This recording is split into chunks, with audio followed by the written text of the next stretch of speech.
전서 2장 11절에서 17절 말씀을 우리 한 절씩 교독하고 마지막 절을 합독하도록 하겠습니다. 제가 먼저 읽겠습니다. 사랑하는 자들아, 거류민과 나그네 같은 너희를 권하노니 영혼을 거슬러 싸우는 육체의 정욕을 제어하라.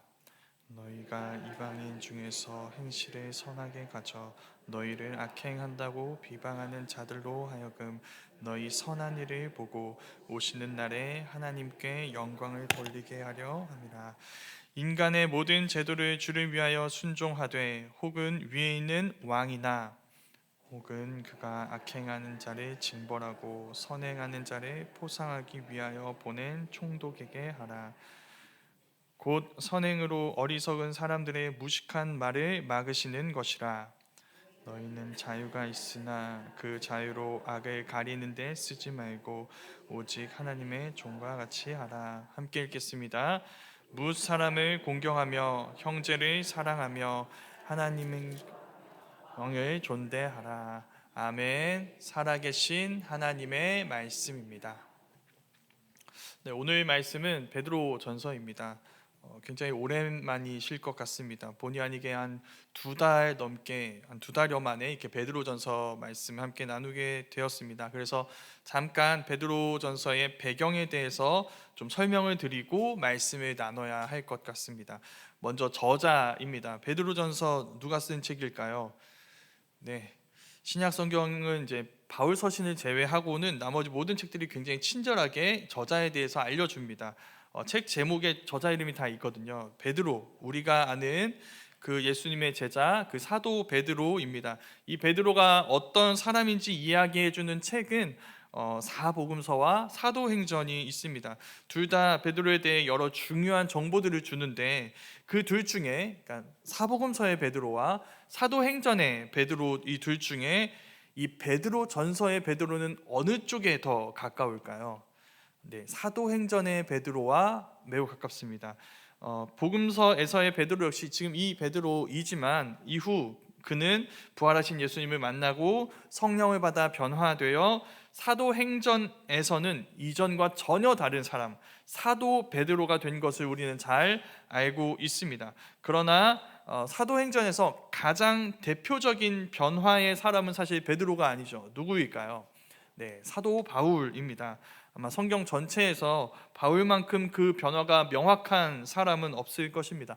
가장 끔찍한 핍박자에서 가장 위대한 사도와 복음 전도자로 회심하고 부르심을 받은 그의 이야기는 2000년의 교회사 내내 복음의 능력이 얼마나 위대한가 하는 이런 여러 가지 도전을 주었습니다.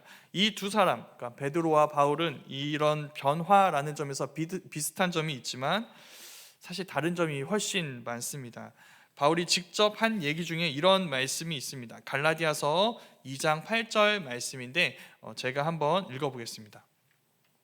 베드로에게 역사하사 그를 할례자의 사도로 삼으신 이가 또한 내게 역사하사 나를 이방인의 사도로 삼으셨느니라. 아멘. 여기서 할례자들은 유대인을 뜻하는 말입니다. 그러니까 유대인들의 주 대상으로 사역한 사람은 누구일까요? 베드로입니다. 근데 바울은 그와 다른 것이죠. 바울은 이스라엘 바깥에 있는 이방인, 그러니까 비유대인들에게 보냄을 받아서 그들에게 복음을 전했습니다. 그것 때문에 베드로는 상대적으로 바울보다 더 높은 사도로 여겨졌습니다.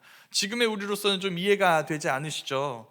근데 초대교회 당시 공동체에는 언제나 분열의 문제, 유대인과 이방인 사이에 이 갈등의 문제가 있었습니다. 우리도 또 사실 어느 모임에 가면은 자주 겪는 일입니다. 겉으로 드러나진 않지만 또 아무도 부추기지는 않지만 우리 스스로 마음속에 이제 어떤 사람들의 등급을 매기는 일을 하죠. 이 중에서 나와 가장 잘 맞는 사람은 누구? 그 다음은 누구? 그 다음은 누구다. 뭐 나에게 밥을 가장 잘 사줄 것 같은 사람은 이 사람. 그 다음에는 누구? 그 다음엔 누구다. 이런 거의 자동화 시스템으로 이렇게 가동이 됩니다. 초대교회 안에서도 그 시스템이 가동이 됐습니다. 결과는 어땠을까요? 어느 공동체나 결과가 같습니다. 누가 누구보다 위대할까요? 유대인 이방인보다 유대인이 더 우월합니다. 그러니까 유대인들은 한때 하나님의 백성이라는 징표인 할례를 받은 사람들입니다. 혈통적으로 조상이 아브라함인 사람들입니다. 그러니까 우린 정통 하나님의 백성이야 라고 주장했던 것이죠. 그러나 이방인들은 할례를 받지 않았습니다. 이들의 조상은 누구일까요? 하나님과 전혀 상관없는 우상 숭배자들이었습니다. 물론 지금은 이제 함께 예수님을 믿어서 한 교회 공동체에 함께 속하긴 했지만 이런 차이는 신분의 차이로 여겨져서 예수님 이후에도 교회 안에서도 여전히 유효한 것으로 남아 있었던 것이죠. 자, 이걸 이해하시면 이젠 베드로전서가 가진 특별함에 대해서 이해하실 수 있으실 겁니다. 베드로전서의 수신자, 이 편지를 받은 사람들은 유대인들이 아니라 이방인들입니다. 유대인의 사도 베드로가 다수의 이방인들로 구성된 교회들에게 보낸 편지인 것이죠. 뭔가 이상하지 않으신가요? 자, 바울이 아니라 베드로가 유대인이 아닌 이방인에게 편지를 쓴 것입니다. 그래서 우리 안에 있었던 틀 하나가 빠집니다. 베드로는 유대인의 사도다. 그는 유대인들만을 대상으로 사역했다. 그 틀이 깨지는 것이죠. 베드로전서를 읽어가실 때 특별히 우리가 주목하게 되는 것은 호칭입니다. 베드로가 이 이방인 신자들을 부르는 용어의 대부분은 어디서 나오냐면 구약에서 이스라엘 백성들을 부르는 그 말로 부릅니다. 그건 무슨 의미일까요? 자, 유대인들이 그 용어는 그러니까 구약에서 이스라엘 백성들, 하나님의 백성이라 여김받는 그들에게 하나님이 그들을 부르시는 이 용어, 이 단어는 우리들 거라고만 생각했습니다. 유대인 신자들은 그건 우리들만의 이야기야 라고 생각했던 것이죠. 그런데 그렇지 않다는 것입니다. 예수님을 그리스도로 믿는 너희 이방인들은 아브라함의 자손이다 이렇게 부르는 것이죠. 하나님은 그 이름으로 지금 너희를 부르고 계신다는 것입니다. 이걸 바울이 얘기한 게 아니라 베드로가 얘기했던 것입니다. 그래서 더 의미가 있습니다. 베드로가 최고지, 베드로가 위대하다, 그는 우리의 사도다라고 주장했던 유대인들의 주장이 옳다면 지금 이 이방인들은 베드로의 말대로 하나님의 백성이 되는 겁니다. 아브라함의 자손이 되는 것이죠. 유대인들이 권위 있다고 여겼던 무려 유대인의 사도이자 예수님의 공생애를 가장 오랜 시간 함께했던 제자들 중에 제자 베드로가 이들을 진짜 하나님의 백성으로 인증하고 공식화한 일이 이루어진 것이죠. 이 베드로전서의 배경이 우리에게 주는 메시지가 있습니다. 때로는 우리에게 내가 늘 봐왔던 사람들이 아니라 보지 못했던 사람들을 보는 시선이 필요합니다. 베드로는 유대인의 사도입니다. 그러나 그는 유대인들에게만 편지하고 있지 않은 것이죠. 그는 그 민족적 울타리 너머에 있는 베드로의 편지와 베드로의 인정이 필요한 사람들을 봅니다. 그리고 그들을 섬긴 것이죠. 우리도 마찬가지입니다. 하나님의 부르심은 때로는 우리가 전혀 생각지 못한 곳에 있을 수 있습니다. 우리가 세운 경계를 넘어 하나님의 시선이 닿는 곳으로 우리가 향하게 될 때 우리는 이 베드로 전서의 순간을 경험하게 되는 것이죠. 그래서 우리에게는 이 베드로 전서가 필요합니다. 믿음을 가졌다는 이유로 세상에서 핍박을 받고 이방인이라는 이유로 교회 안에서도 환영받지 못하는 이들에게 우린 베드로가 쓴 이 베드로 전서가 되어 주어야 하는 것이죠. 그런 이들이 우리 주변에도 있을 수 있다는 것입니다. 우린 그들에게 베드로 전서가 되어 주어야 합니다. 오늘 말씀에서 그 베드로가 오늘 독자들을 부르는 가장 첫 번째 말은 바로 사랑하는 자들아입니다. 사랑하는 자들아. 우리에게는 너무 평범하고 상투적인 말이죠. 카톡 보낼 때도 자주 쓰는 특별한 게 하나도 없는 호칭이잖아요. 그런데 이들에게는 어땠을까요? 이들은 베드로와 우리의 거리가 굉장히 멀다고 느꼈습니다. 근데 그 베드로가 우리를 사랑하는 자들아라고 부릅니다. 바울 사도만 우리를 사랑하는 줄 알았는데 아니었네. 베드로도 우리를 사랑해 주네. 특별히 베드로에게 이 말, 사랑한다는 말은 특별합니다. 왜 특별할까요? 사랑은 부활하신 주님이 그에게 던진 질문이었기 때문입니다. 네가 나를 사랑하느냐? 주님이 3번 물으셨고 거기에 그는 3번 주님을 사랑한다고 답했습니다. 그런데 그건 사실 베드로의 고백이라기보다는 주님의 고백이었습니다. 난 여전히 너를 원한다. 너와 함께하고 싶다. 그러니 네가 주저앉은 그 자리에서 일어나 다시 나를 따르라는 것입니다. 그 사랑한다는 고백으로 말이죠. 그래서 그 사랑한다는 고백이 베드로 안에 있는데 그 고백이 지금 어떻게 되고 있나요? 이들에게도 흘러가고 있는 것입니다. 아무도 우리를 사랑하지 않는 것 같아서 외로워하고 있을지 모르는 이 이방 신자들에게 베드로는 단순하지만 가장 필요했을지 모르는 이야기를 들려주고 있는 것입니다. 사랑한다는 이야기입니다. 베드로전서는 베드로가 지금부터 하는 이 모든 이야기, 앞으로 펼쳐진 이 모든 이야기는 바로 이 사랑 안에서 이루어진다는 것을 이 말을 통해서 우리에게 알려줍니다. 우리도 사실 그런 일들이 필요합니다. 제가 단기 선교, 청년들하고 단기 선교를 가게 되면 나누는 이야기가 있습니다. 먼저 선교를 가게 되면은 정말 모든 사역이 너무 즐겁습니다. 이 먼 곳까지 와서 우리가 정말 몇 달에 걸쳐서 준비했던 이 의미 있는 이 섬김을 정말 여기서 드디어 열매를 맺는구나, 드디어 힘써 우리가 섬겨서 정말 아름답고 의미 있는 결과를 거뒀구나 라는 이 뿌듯함, 이 기쁨이 계속 넘쳐나는 것이죠.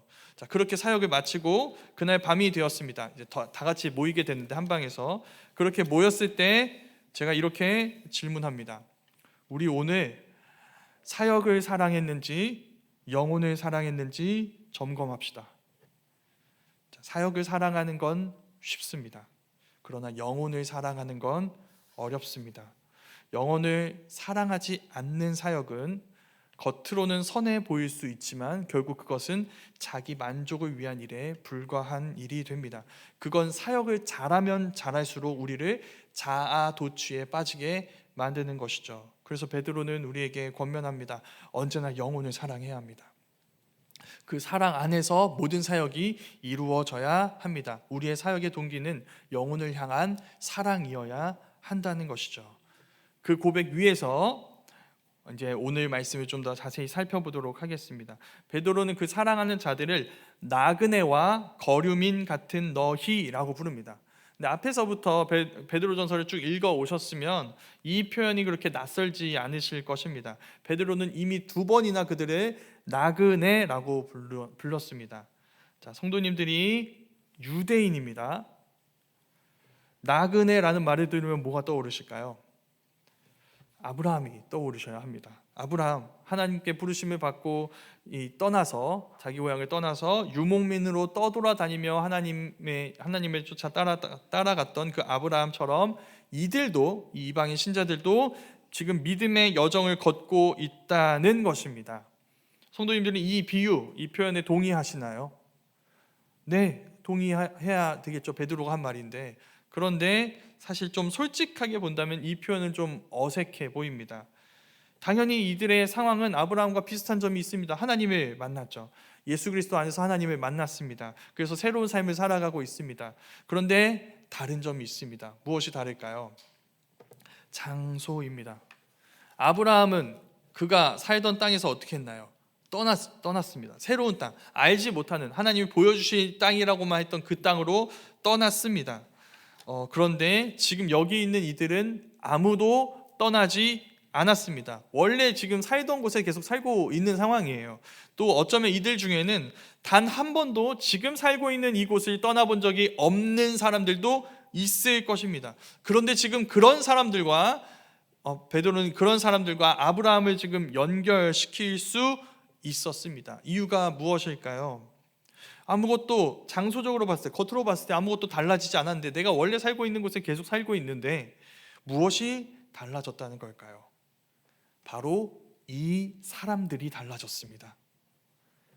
그러자 그들을 둘러싼 모든 것이 달라지게 되었습니다. 본토 친척 아버지 집을 떠난 아브라함처럼 이들은 지금 어떤 상황이냐면 이들이 원래 함께 하고 있었던 이 사회, 친척, 가족들로부터 소외되어 있습니다. 이 신앙이라는 이유로 그냥 내가 여기에서 호흡하는 공기처럼 너무나 당연했고 나 자신과 같았던 이곳의 문화들이 있습니다. 그런데 그 문화가 지금 이들에게 낯설게 느껴집니다. 그런 의미에서 이들은 나그네입니다. 왜 낯설게 느껴질까요? 이젠 이 문화 속에서 이 문화를 그저 따라가는 이 세상의 사람이 아니기 때문이죠. 하나님의 사람이 되었습니다. 예수 그리스도 안에서 이들이 새롭게 변화를 경험했습니다. 그래서 그들은 이전과 같은 곳에서 이전과 다른 세상을 경험하고 있는 것입니다. 모든 것이 달라졌습니다. 성도님들은 그 다름을 경험해 본 적이 있으신가요? 내가 있는 이곳에서 내가 예수 그리스도 안에서 다름을 경험하고 이 세상의 문화가 모두가 당연하게 여기지만 난 이제 당연하게 여기지 않게 되는 문화가 있으신가요? 그게 그리스도인의 표지가 되는 것입니다. 이 삶의 구체적인 모습이 무엇인지에 대한 얘기가 바로 오늘 말씀의 이야기입니다. 우리가 읽은 11절 말씀 뒷부분에 이렇게 되어 있습니다. 영혼을 거슬러 싸우는 육체의 정욕을 제어하라. 자, 이 말씀 무슨 의미일까요? 자, 문자적으로만 본다면 어떤 유체이탈 같은 거죠. 네. 그러니까 뭐와 뭐가 싸우고 있죠. 한 사람 안에 영혼과 육체가 있는데 영혼이 빠져나와서 육체가 분리되어 있는 겁니다. 둘이 서로 싸우고 있어요. 그때 영혼 편을 들어야 돼, 이 얘기 같습니다. 네, 근데 사실 원문을 보면 좀 그렇지 않습니다. 이 말씀에서 영혼에 해당하는 단어 프시케라는 단어는 목숨을 의미합니다. 전인격, 인간의 전인격 안에 있는 이 중심에 있는 이 마음을 뜻하기도 합니다. 목숨과 마음. 육체의 정욕은 죄로 물든 우리의 어두운 욕망을 뜻하는 단어입니다. 자, 이 둘이 싸운다라고 얘기하는데 이 싸운다에 해당하는 단어는 원뜻이 뭐냐면 전쟁한다입니다. 자, 이걸 다 반영해서 제가 다시 한번 번역해 보겠습니다. 자, 너희 목숨, 너희 생명을 거슬러 전쟁을 치르는 육체의 정욕을 제어하라. 이렇게 베드로가 이야기하고 있는 것입니다. 자, 이걸 보면 지금 베드로전서의 독자들이 어떤 세상 속에서 살고 있는지를 알 수 있습니다. 지금 이들이 살고 있는 이 문화는 어떤 문화일까요? 육체의 정욕, 그 더러운 욕망을 제어하지 않습니다. 그것을 옳다고 여기며 그것이 원하고 요구하는 대로 살라고 이야기합니다. 자, 이게 우리에게 낯선 문화인가요? 아니요, 전혀 낯설지 않습니다. 우리 청년들이 세상에서 가장 많이 듣는 이야기가 한마디로 무엇이냐면 이것입니다. 네 욕망대로 해. 네가 원하는 대로 그냥 살면 돼. 누구도 그걸 제어하게 막 내버려 두지 마.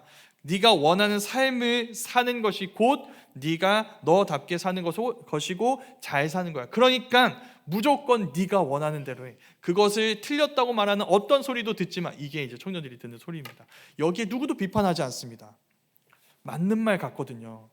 우리의 뜻을 최고로 높이는 것 같고 온전히 존중해 주는 것처럼 들리거든요. 그런데 그들이 모르는 게 있습니다.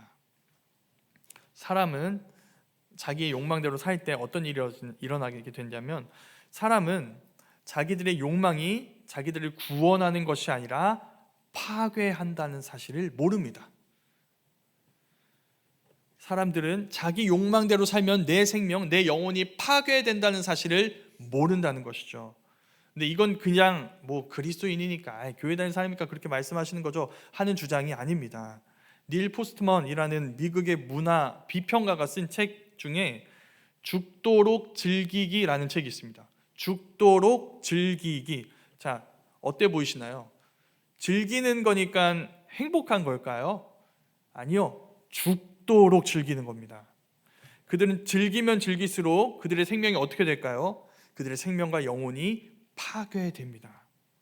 우리의 욕망은 마약 같아서 그것에 집중하면 집중할수록 우리를 즐겁게 하는 것처럼 보이지만 우리를 망가뜨리고 우리의 감각을 마비시키며 점점 우리를 죽어가게 만듭니다.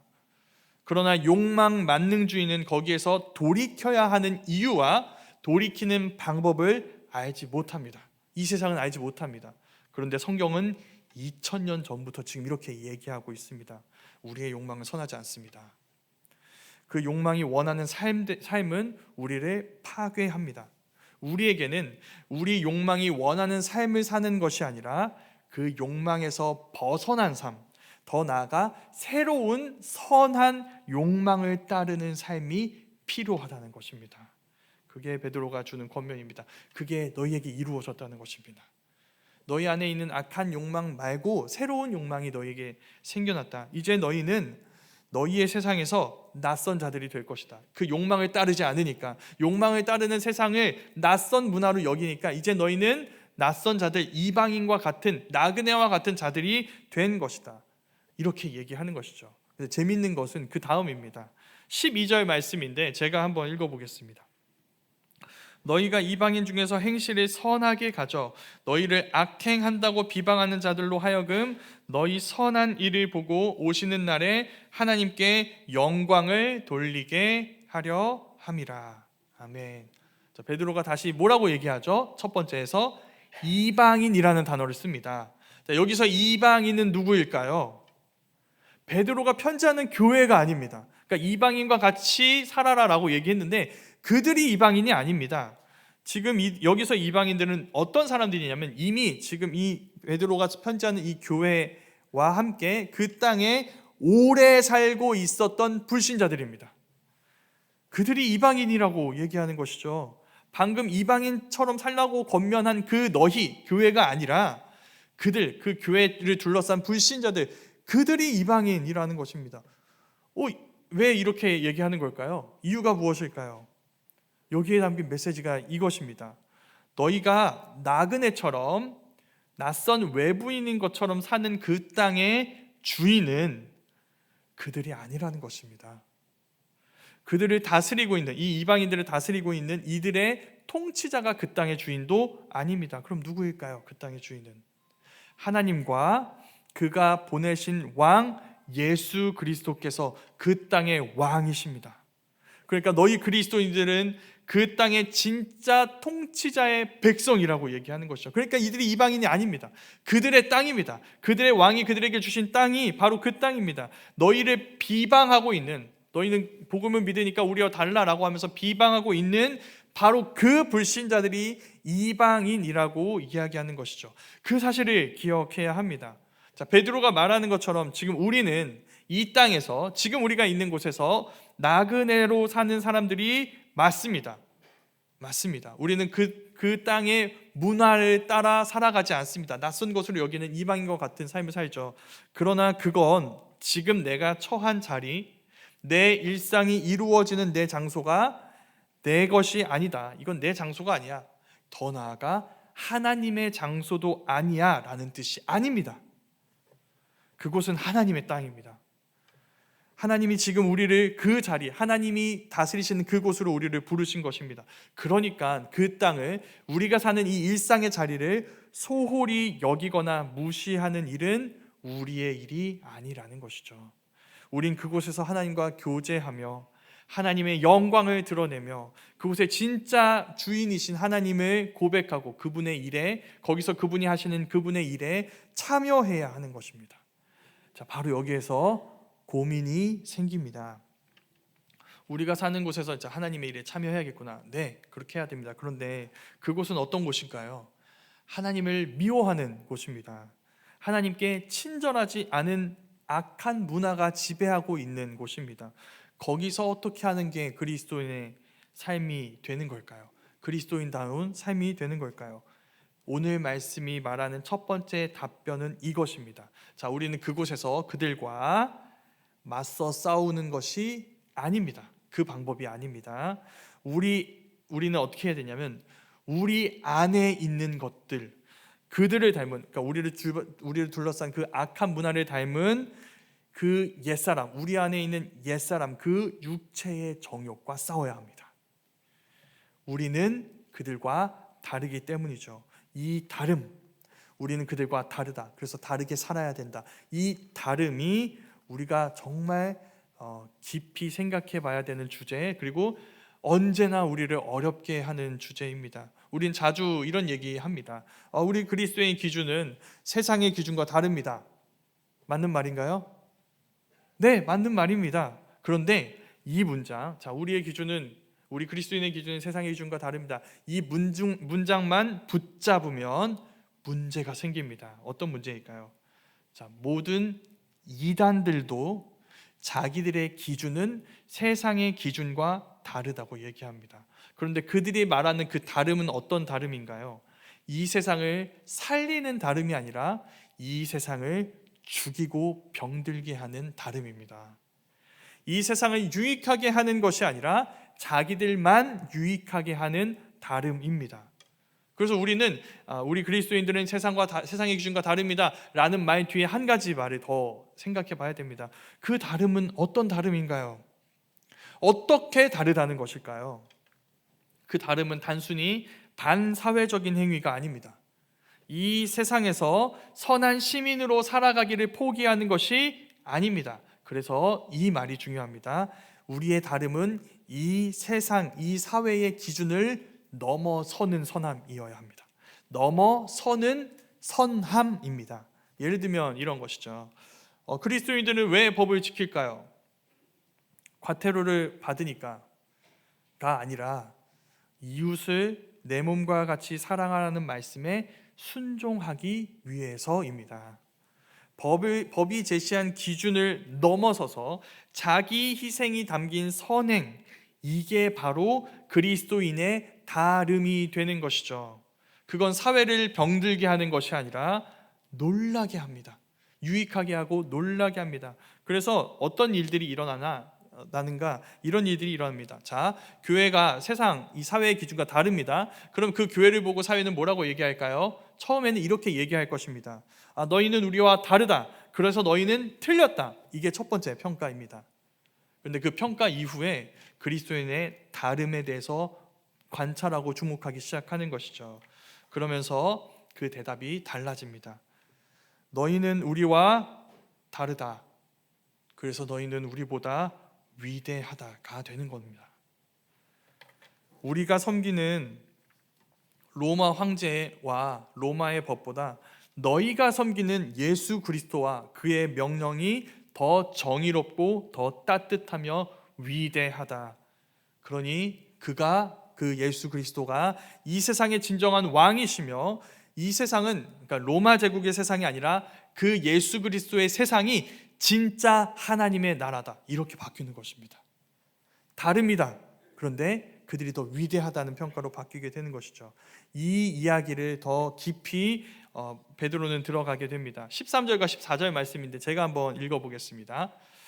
인간의 모든 제도를 주를 위하여 순종하되 혹은 위에 있는 왕이나 혹은 그가 악행하는 자를 징벌하고 선행하는 자를 포상하기 위하여 보낸 총독에게 하라. 자, 이제 나오는 주제가 무엇인가요? 권세입니다. 권세. 자, 스스로 하나님의 백성이라고 주장하는 그리스도인들은 세상 권세를 어떻게 생각해야 될까요? 이 문제입니다. 굉장히 예민하고 정치적인 문제입니다. 우리는 여기에 대해 극단적인 답변에 굉장히 익숙한 사람들입니다. 이런 것이죠. 우린 모든 제도, 모든 이 정치 지도자들의 결정에 무조건 순종해야 한다. 그건 하나님이 주신 권세니까. 그들에게 복종하는 것은 곧 하나님께 복종하는 것이다. 이게 한편입니다. 다른 한편은 뭘까요? 아니다. 이 세상의 권세는 언제나 하나님을 대적해 왔다. 하나님을 인정하지 않는다. 그러니까 믿음을 가진 우리는 그 권세와의 영적 전투에 참여해야 한다. 자, 이 두 편으로 나뉘어서 싸우고 또 싸웁니다. 그때 그 싸움을 그냥 이렇게 옆에서 지켜보시면 안 됩니다. 자리를 피하셔야 돼요. 왜냐하면 싸우다가 우리를 보면 뭐라고 얘기할까요? 자, 싸움을 멈추고 둘 다 우리를 봅니다. 뭐라고 얘기할까요? 너는 어느 편이냐? 이렇게 얘기하죠. 목사님은 특별히 지금 이 시점에 이 둘 중에 어느 입장이신가요? 이렇게 물어보시는 것이죠. 네, 저는 어느 쪽입니다. 이렇게 얘기하면 제가 어떻게 될까요? 네, 어느 누군가에게는 제가 이제 평생 블랙리스트 대상에 오르게 될 겁니다.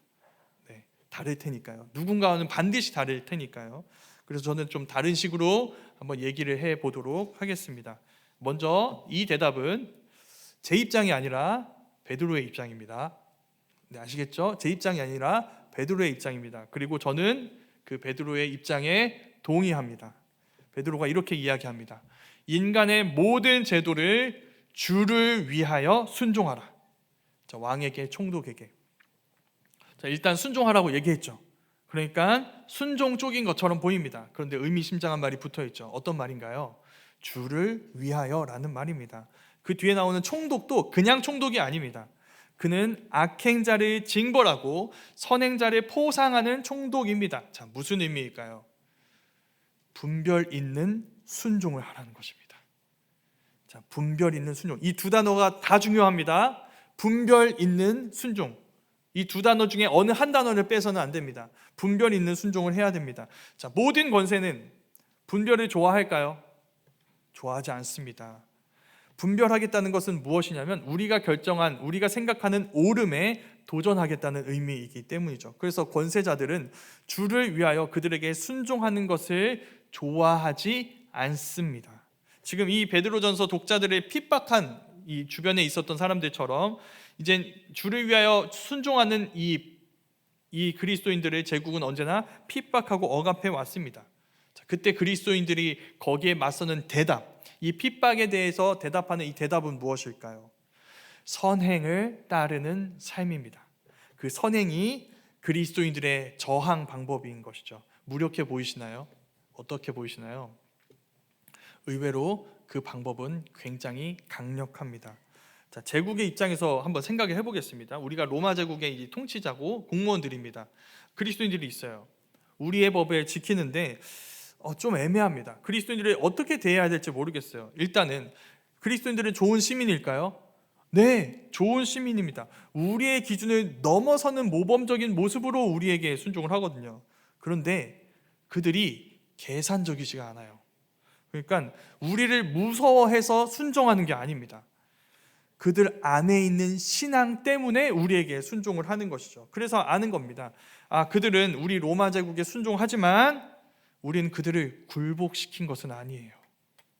그들은 우리에게 무조건 굴복하는 것이 아닙니다. 더불어 지금 우리가 그들과 함께 하면 할수록, 그들이 보이는 이 순종의 모습을 관찰하면 할수록 자꾸 그들에게 설득됩니다.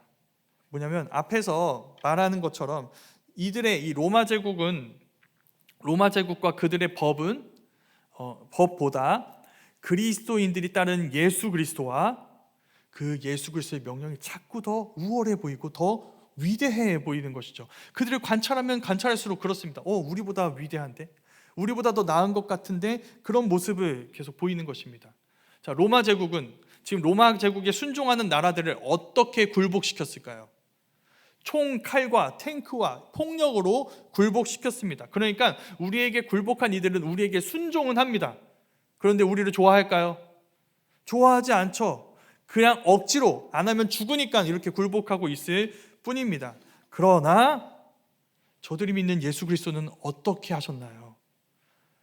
폭력과 총과 칼이 아니라 그분의 희생적인 죽음으로, 그분의 그 한량없는 사랑과 은혜로 자기들의 이 그리스도인들을 굴복시켰습니다. 그러니까 이 사람들은 전심으로 그리스도를 사랑합니다. 전심으로, 그러니까 그에게 순종하기 이전에 그를 전심으로 자기 영혼을 다 바쳐서 목숨을 다하여 그를 사랑하고 그를 높이기 원하는 것이죠. 자원하는 마음이 거기 있는 것입니다. 로마 제국보다 위대하죠. 자꾸 이걸 보니까 설득이 되는 겁니다. 이렇게 하라는 것입니다. 그리스도인은 세상 속에서, 세상 권세 속에서 이렇게 살아가라고 이야기하는 것이죠. 그게 우리가 읽은 마지막 말씀에 담겨 있습니다. 이게 오늘 말씀의 결론입니다. 베드로전서 2장 17절 말씀인데 마지막 말씀이니까 우리 한 목소리로 함께 읽어보도록 하겠습니다. 시작. 무사람을 공경하며 형제를 사랑하며 하나님을 두려워하며 왕을 존대하라. 뭐가 보이시나요?